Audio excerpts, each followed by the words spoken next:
Mi familia ignoró mi graduación y las llamadas del hospital tras desmayarme.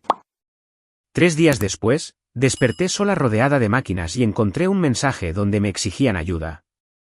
Con una sonrisa, decidí borrar su voz de mi vida. Mi nombre es Isabella Anderson. Tengo 18 años y me desmayé antes de poder pronunciar el discurso de valedictorian que había pasado 6 meses escribiendo. Mi familia se había saltado la graduación porque tenían planes más importantes en Nashville. Recuerdo haber visto 3 asientos vacíos en la primera fila, escuchar mi nombre anunciado y forzarme hacia el podio mientras la habitación se inclinaba debajo de mí. Entonces las luces se dividieron en rayas blancas. Mis rodillas golpearon el escenario y todo sonido desapareció. El hospital llamó a mis contactos de emergencia 48 veces. Nadie respondió. Ni cuando los médicos descubrieron un ritmo cardíaco irregular. Ni cuando necesitaron consentimiento para un procedimiento. Ni cuando fui trasladada a cuidados intensivos. Durante 3 días, las personas que me habían exigido notas perfectas bailaron bajo las luces del festival mientras las máquinas me mantenían con vida. Cuando finalmente desperté, mi garganta ardía y los cables cubrían mi pecho. Una enfermera colocó mi teléfono a mi lado. La batería estaba casi agotada, pero quedaba un mensaje de voz nuevo. No era una disculpa. No era alguien preguntando si estaba viva. Contesta el teléfono. Te necesitamos ahora. Reconocí la voz inmediatamente. Tranquila, irritada, con derecho. Algo dentro de mí se quedó en silencio. Sonreí, pulsé eliminar y vi cómo el mensaje desaparecía. No sabían que el hospital había grabado cada llamada sin respuesta. No sabían que alguien había contactado con mi abuelo. Lo más importante, no sabían que acababa de sobrevivir el tiempo suficiente para descubrir lo que me habían quitado o lo que sucedería si me negaba a salvarlos. La enfermera que me había entregado el teléfono se presentó como Sarah Jenkins. No me dio la sonrisa cuidadosa que usan los adultos cuando creen que un adolescente es demasiado frágil para la verdad. Comprobó el monitor, me pidió que calificara la presión en mi pecho y me explicó que había sufrido una arritmia peligrosa provocada por el agotamiento, la deshidratación y una condición que nadie había detectado antes. Había pasado 3 días bajo sedación profunda mientras el equipo de cardiología me estabilizaba. El director de la escuela había ido en la ambulancia. Mi consejero escolar se había quedado hasta medianoche. Mi familia no había venido en absoluto. Cuando pregunté si el hospital realmente había llamado 48 veces, Sara miró la tableta en su mano y dijo, 48 intentos documentados en 3 números. También dejamos mensajes. Luego hizo una pausa. Una llamada fue respondida. Esa única frase dolió más que las otras 47. Sara no podía revelar todo lo que había en el historial sin la presencia del médico, pero no necesitaba hacerlo. Vi la respuesta en su rostro. Más tarde, el médico tratante leyó la nota en voz alta porque yo era la paciente y tenía derecho a saber. En el 7º intento, una mujer había contestado. La persona que llamaba se identificó como mi madre, Catherine Anderson. La enfermera explicó que me había desmayado, que mi ritmo cardíaco era inestable y que un familiar adulto necesitaba venir inmediatamente. Mi madre dijo que estaban fuera de la ciudad, que siempre había sido dramática bajo presión y que el hospital debería encargarse hasta la mañana. Luego preguntó si la llamada podía esperar porque la música estaba demasiado alta. La llamada duró 53 segundos. La memoria regresó en flashes rotos. Mi madre corrigiendo el ángulo de mi birrete de graduación para una foto que publicó antes de irse. Mi padre, David Anderson, recordándome que la familia había gastado suficiente en mi último año y que debía estar agradecida. Mi hermano mayor, Ethan, riéndose cuando pregunté si alguno de ellos podía quedarse para la ceremonia. Ya darás otro discurso algún día, dijo. Esta podría ser mi única oportunidad de conocer a un productor. Sus planes más importantes no eran simplemente un festival. Mi hermano Ethan había pagado por un showcase privado durante el fin de semana de Nashville, y mis padres lo habían tratado como el lanzamiento de un imperio familiar. Mi graduación estaba programada al mismo tiempo que su ensayo.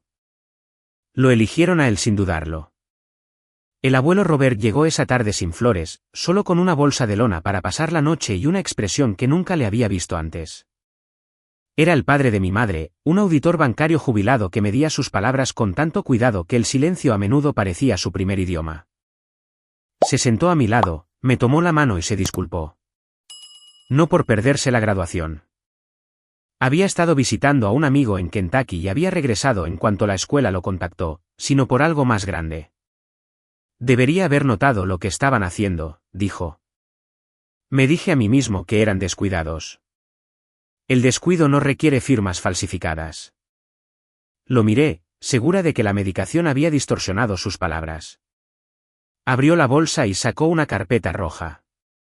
Dentro había copias de extractos de un fideicomiso educativo que mi difunta abuela había creado para mí. Sabía que el fideicomiso existía, pero mis padres siempre dijeron que era modesto e inaccesible hasta que cumpliera 21 años. El primer extracto mostraba un saldo de $112,400 18 meses antes.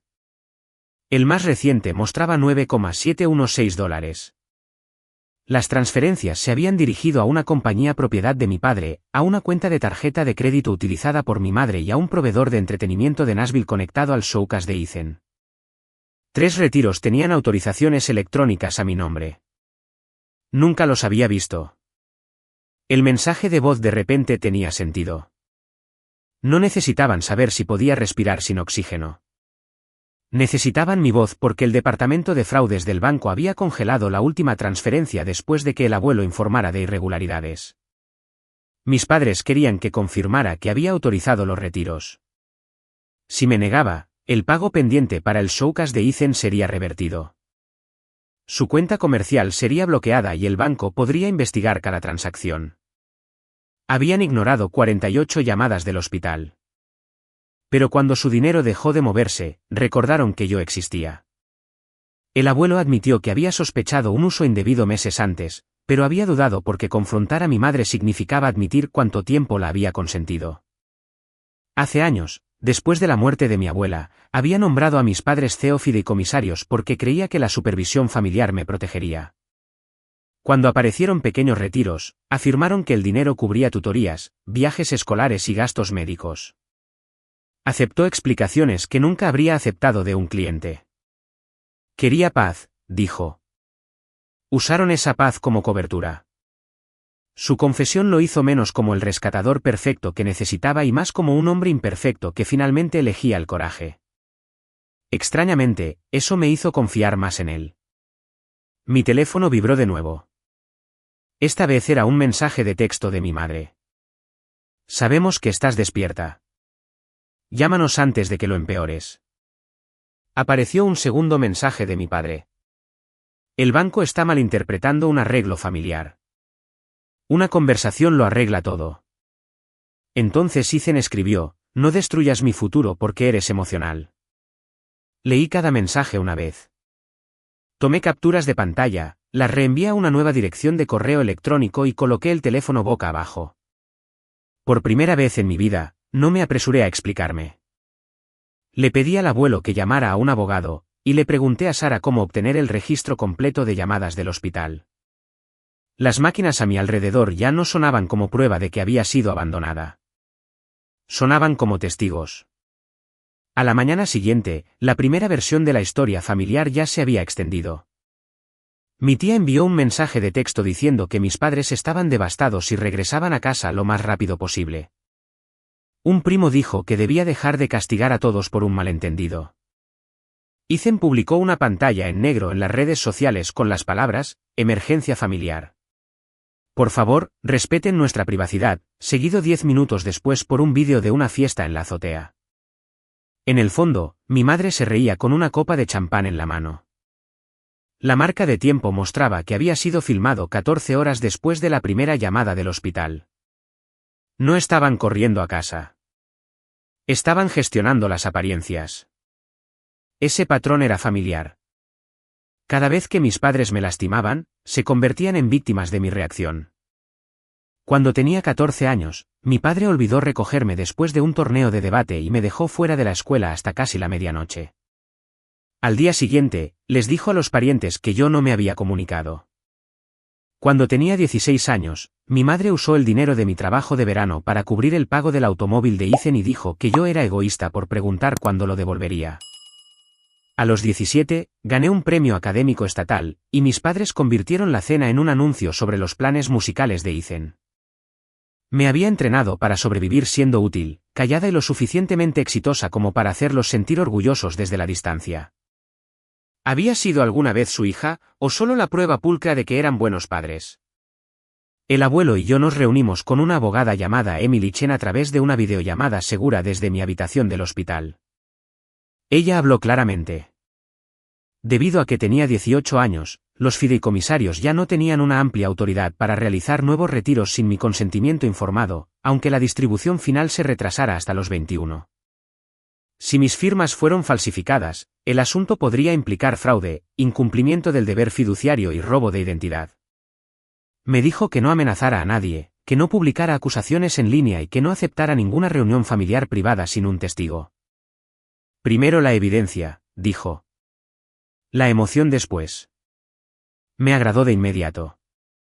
Construimos una línea de tiempo. A las 9:07 de la mañana, mi madre publicó una foto del programa de mi graduación junto al título, muy orgullosa de nuestra valedictorian. A las 9:24, subió una selfie en la carretera con mi padre y Ethan dirigiéndose a Nashville. A las 10:51, me desmayé. La primera llamada del hospital salió a las 11:03.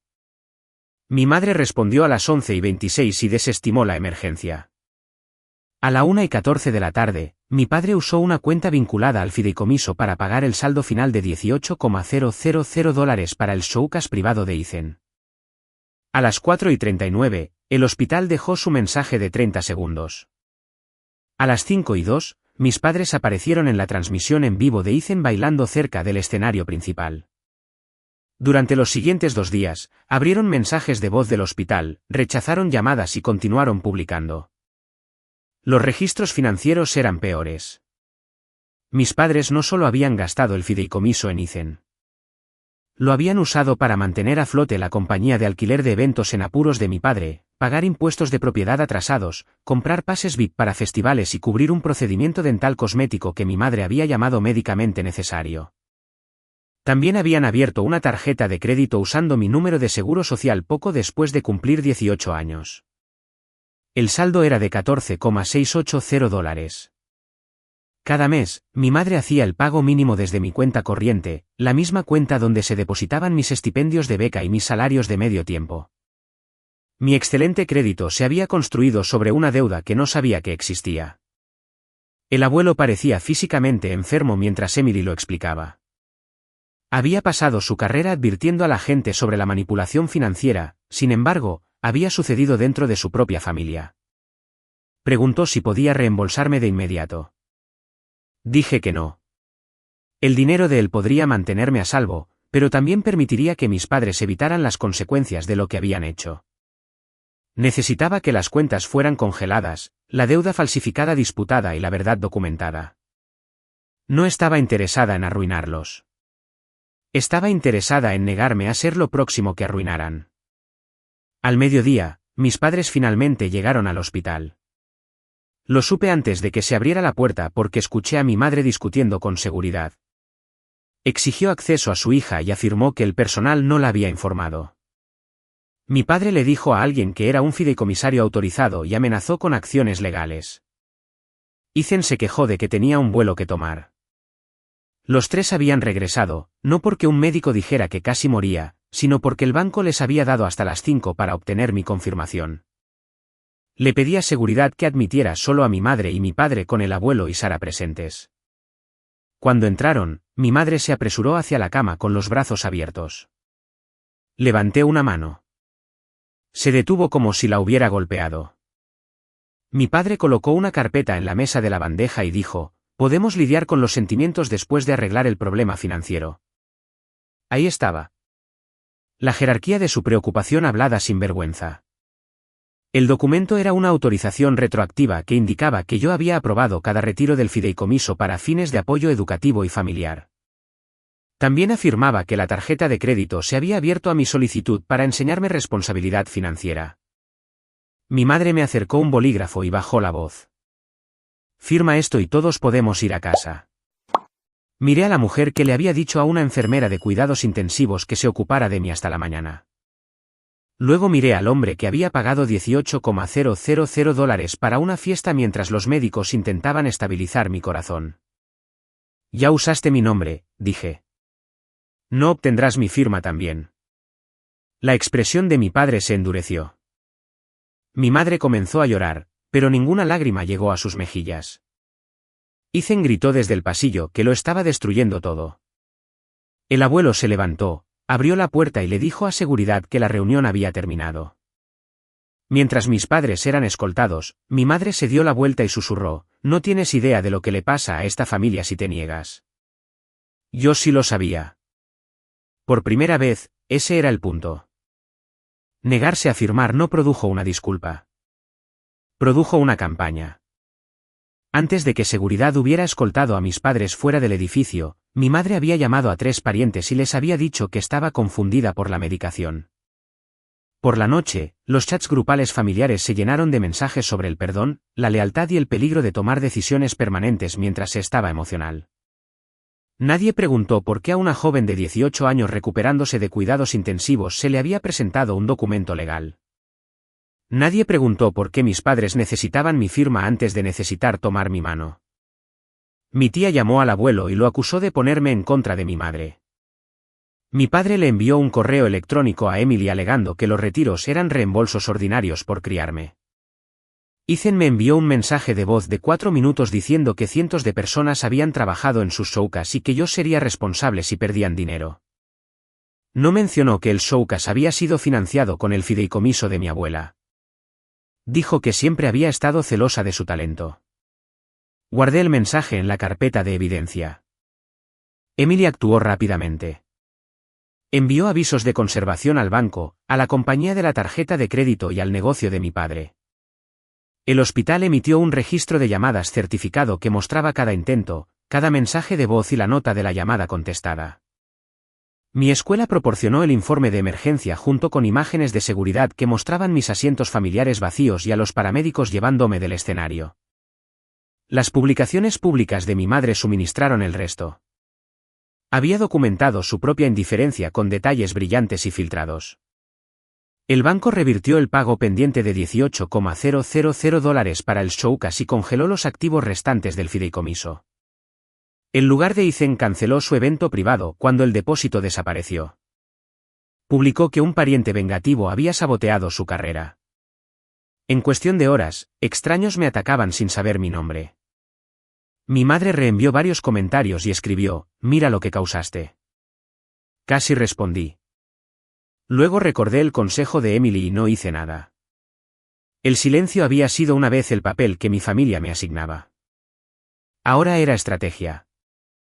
El día que me dieron de alta, mis padres no vinieron. El abuelo me llevó a su pequeña casa de ladrillo en Franklin, donde ya había despejado el estudio de la planta baja y había colocado un colchón nuevo junto a la ventana. La habitación era sencilla, pero nada en ella había sido elegido a mi costa.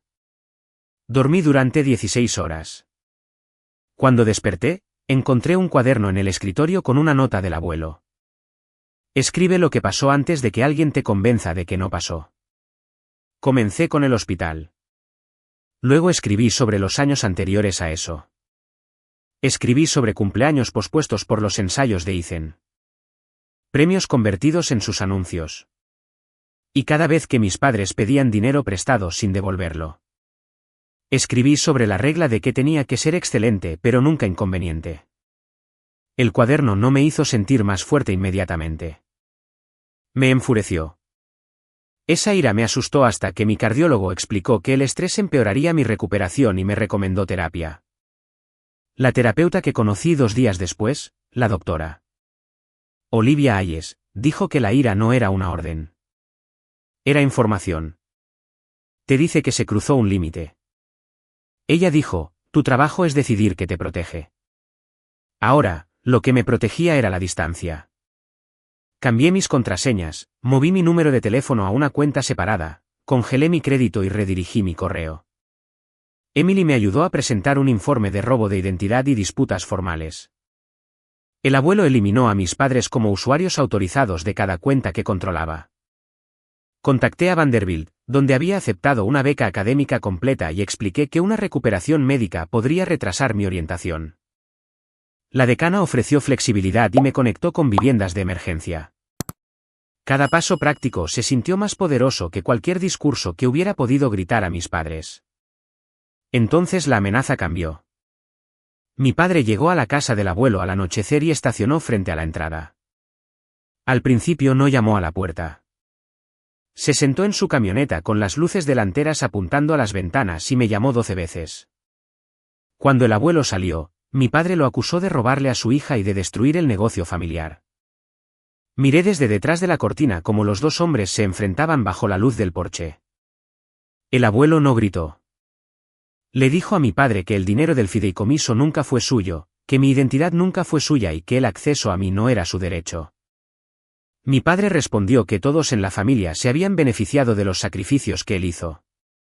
El abuelo le preguntó que nombrara un sacrificio que no hubiera sido pagado por otra persona. Mi padre no tuvo respuesta.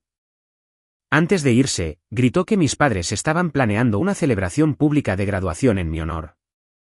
Ya habían invitado a parientes, clientes, funcionarios escolares y donantes locales. Si me negaba a asistir, dijo, todos verían lo desagradecida que era. Si asistía, tenían la intención de presentarse como los padres que habían creado una valedictoriana a pesar de una difícil crisis médica. Su negocio secundario de consultoría de admisiones dependía de esa imagen. Iban a usar mi colapso como marketing. Después de que su camioneta desapareció, el abuelo preguntó si debería cancelar el evento. Abrí mi cuaderno y miré la línea de tiempo que habíamos construido. No, dije, que inviten a todos. Por primera vez desde que desperté en el hospital, supe exactamente dónde debía escucharse la verdad. La invitación llegó a la mañana siguiente. Mi fotografía ocupaba el frente.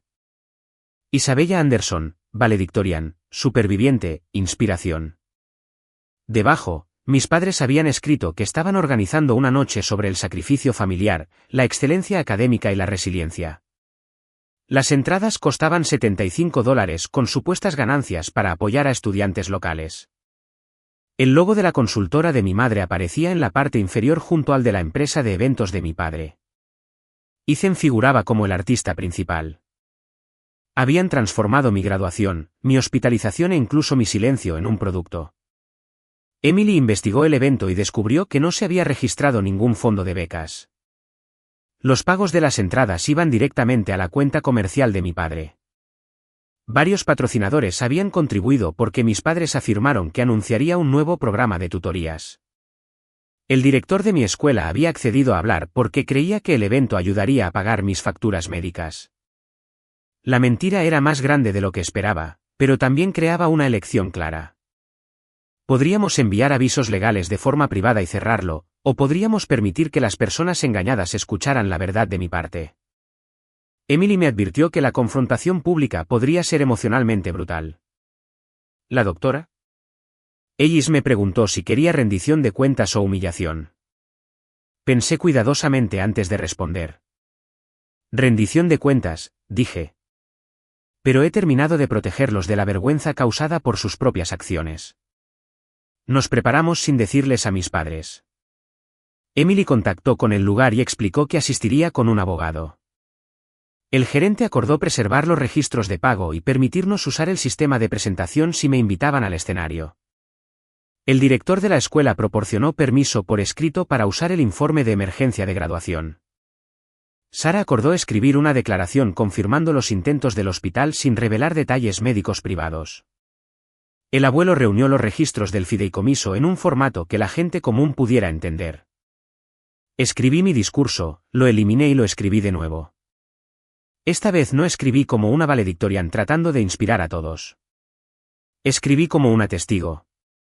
2 días antes de la celebración, mi madre vino sola a casa del abuelo. Parecía más pequeña sin audiencia, pero aún llevaba la misma carpeta de cuero del hospital. El abuelo la dejó sentarse en la sala mientras yo permanecía cerca del umbral. Dijo que había cometido errores porque la familia estaba bajo presión financiera. Dijo que la oportunidad de Ethan podría haber cambiado todas nuestras vidas. Dijo que mi fideicomiso era dinero familiar en todos los sentidos importantes. Cuando le pregunté por qué ignoró el hospital, miró al suelo. Pensamos que te habías desmayado por los nervios, dijo. La enfermera te dijo que mi ritmo cardíaco era inestable. La música estaba alta. No entendí. Abriste los mensajes de voz posteriores. Entonces levantó la vista, no avergonzada, sino irritada de que yo tuviera los detalles. Tu padre dijo que los médicos volverían a llamar si era realmente serio. Lo hicieron 47 veces más. Durante varios segundos, ninguna de las dos habló. Luego deslizó la carpeta hacia mí y ofreció un nuevo trato. Si firmaba una declaración autorizando los retiros del fideicomiso, mis padres cerrarían la tarjeta de crédito, me pagarían la mitad del dinero en 10 años y se disculparían públicamente por no asistir a la graduación. A cambio, retiraría la denuncia de fraude y asistiría a la celebración como la hija agradecida que habían anunciado. Pregunté si el reembolso incluía intereses. Ella parpadeó. Pregunté si Ethan devolvería el equipo comprado con mi dinero. Su boca se apretó. Pregunté si admitirían que ella respondió al hospital y decidió no venir. Se levantó tan rápido que la carpeta cayó al suelo. Estás disfrutando esto, dijo. Finalmente tienes poder y lo estás usando para castigarnos. Esa acusación se quedó conmigo después de que se fue. Durante una hora incómoda, me pregunté si tenía razón. Luego el abuelo recogió el acuerdo sin firmar y señaló una cláusula que había pasado por alto. Requería que declarara que todas las acusaciones anteriores resultaban de una confusión relacionada con la medicación. No ofrecían una reparación. Me estaban pidiendo que borrara la realidad. La noche de la celebración, usé el mismo vestido azul marino que había planeado usar debajo de mi toga de graduación. Mi incisión había sanado, pero un pequeño monitor cardíaco permanecía debajo de la tela. El abuelo condujo. Emily se sentó a mi lado con 2 maletas de documentos. Antes de entrar, recibí un último mensaje de Ethan. Sonríe, di gracias y deja de hacer que todo sea sobre ti. Adentro, casi 200 personas estaban de pie bajo pancartas con mi cara. Mi madre saludaba a los invitados como si hubiera pasado 3 días junto a mi cama de hospital. Mi padre estrechaba manos cerca de una mesa de donaciones. Ethan probaba un micrófono en el escenario. Cuando me vieron, el alivio cruzó los 3 rostros. Creían que mi presencia significaba rendición. Mi madre me abrazó antes de que pudiera dar un paso atrás y susurró, no avergüences a esta familia. Miré hacia el escenario donde una pantalla mostraba las palabras, la familia Anderson, convirtiendo el sacrificio en éxito. No lo haré, susurré. Ya lo hicieron ustedes. El programa comenzó con un montaje de vídeo que mis padres habían creado a partir de mis fotografías de la infancia. Cada imagen mostraba una familia sonriente. Ninguna mostraba quién había tomado la foto, pagado la tarifa o esperado sola después. Mi padre habló primero. Se describió a sí mismo y a mi madre como padres que habían dado todo para criar a 2 hijos talentosos. Ethan interpretó una canción sobre la lealtad. Luego mi madre se acercó al micrófono y le dijo a la audiencia que mi emergencia médica les había enseñado a nunca dar por sentada a la familia. La gente aplaudió.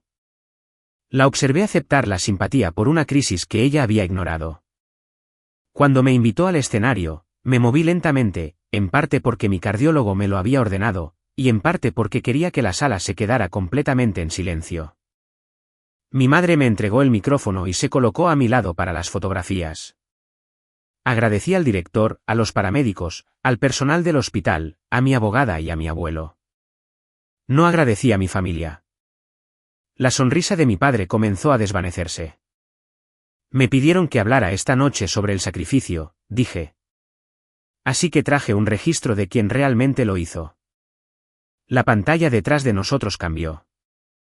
Emily le había dado al técnico la primera diapositiva, una simple línea de tiempo que comenzaba a las 10:51 de la mañana cuando me desmayé y terminaba 3 días después cuando desperté. Expliqué que el hospital había llamado a mi familia 48 veces. No mostré números de teléfono privados, solo marcas de tiempo y resultados. 47 llamadas quedaron sin respuesta. Una fue contestada durante 53 segundos. Leí la nota del hospital que indicaba que mi madre había sido informada de un ritmo cardíaco inestable y se había negado a regresar. La sala no explotó. Se quedó en silencio.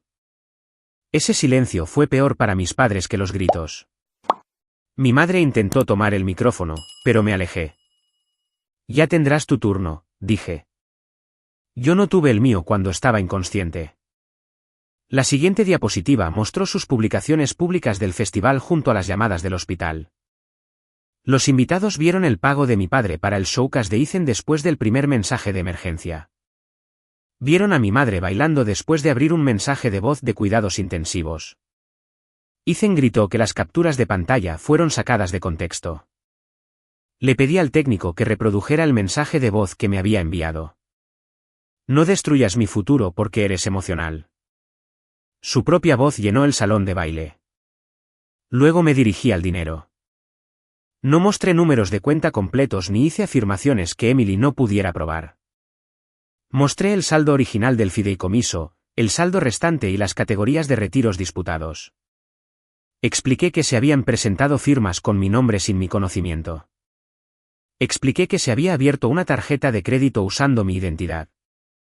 Les dije a los donantes que los pagos de las entradas para el supuesto evento benéfico para becas estaban ingresando a la cuenta de la empresa de mi padre y que no existía ningún fondo de becas registrado.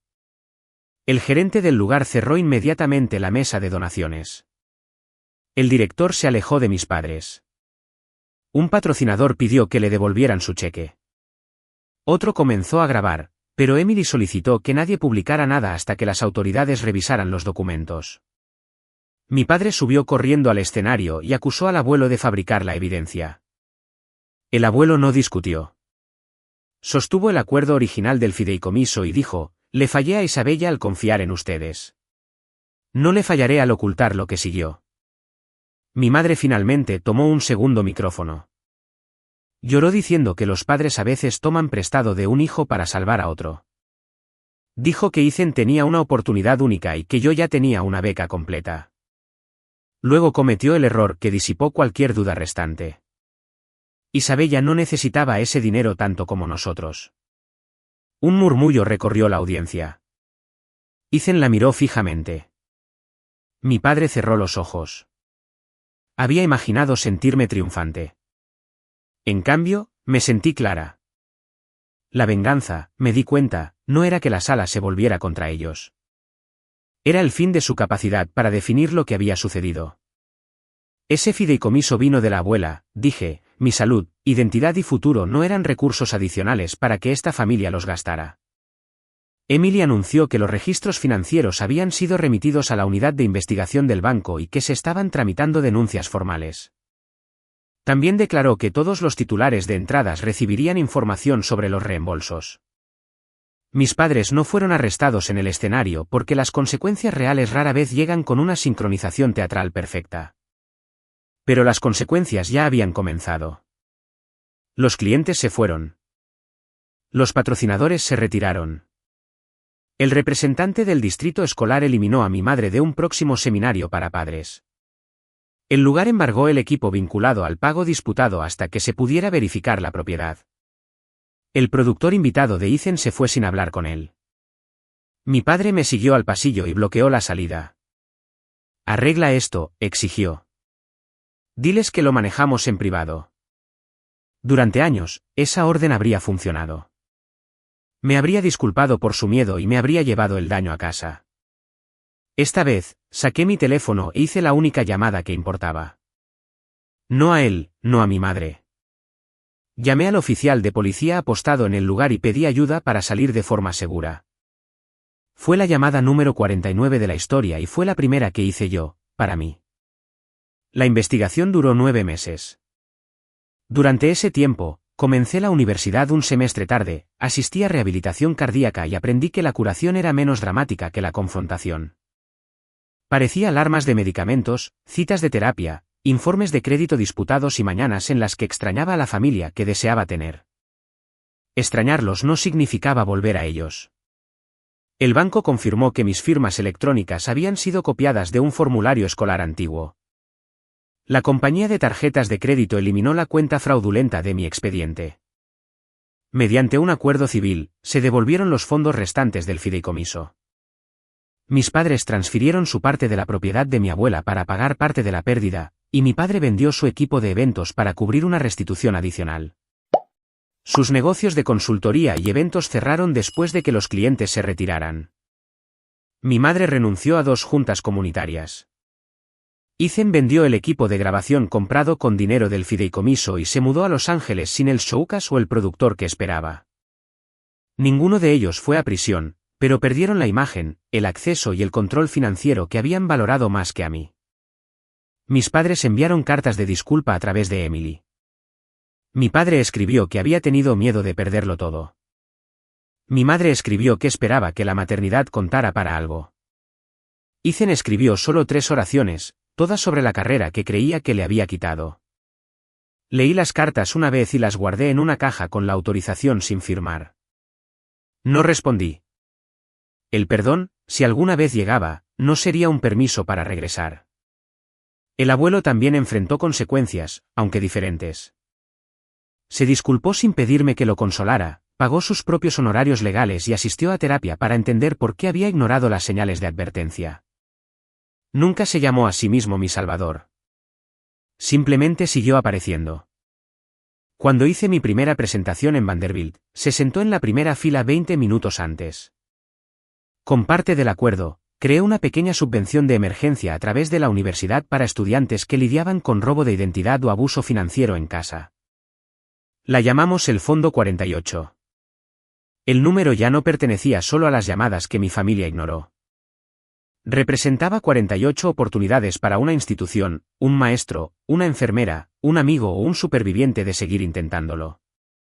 En el aniversario de mi graduación, la escuela me invitó a hablar con la siguiente generación de estudiantes de último año. Me paré en el mismo escenario donde me había desmayado, pero no les dije que la fuerza significaba no necesitar a nadie. Les dije lo contrario. La fuerza era reconocer quién respondía, quién seguía llamando y quién solo aparecía cuando quería algo. Les dije que el logro no podía comprar amor y que la lealtad no requería entregar evidencia, dinero, salud o dignidad. Cuando los estudiantes se levantaron para aplaudir, miré los 3 asientos vacíos que mi familia alguna vez habría ocupado. Esta vez no se sentían como una herida. Se sentían como espacio. Un año después de la graduación, mi madre llamó desde un número desconocido. La vi sonar y no sentí ira, solo certeza. La dejé sonar. Luego entré a un taller donde 12 estudiantes esperaban para aprender a congelar su crédito, proteger sus documentos y pedir ayuda sin vergüenza. Mi familia alguna vez creyó que mi éxito les pertenecía y que mi dolor podía ser ignorado. Estaban equivocados en ambos. No gané porque ellos sufrieron. Gané porque ya no podían gastar mi dinero, reescribir mis recuerdos o convocarme cada vez que necesitaban ser rescatados. El mensaje de voz había dicho, contesta el teléfono. Te necesitamos ahora. Eliminarlo no fue el fin de mi familia. Fue el comienzo de mi vida.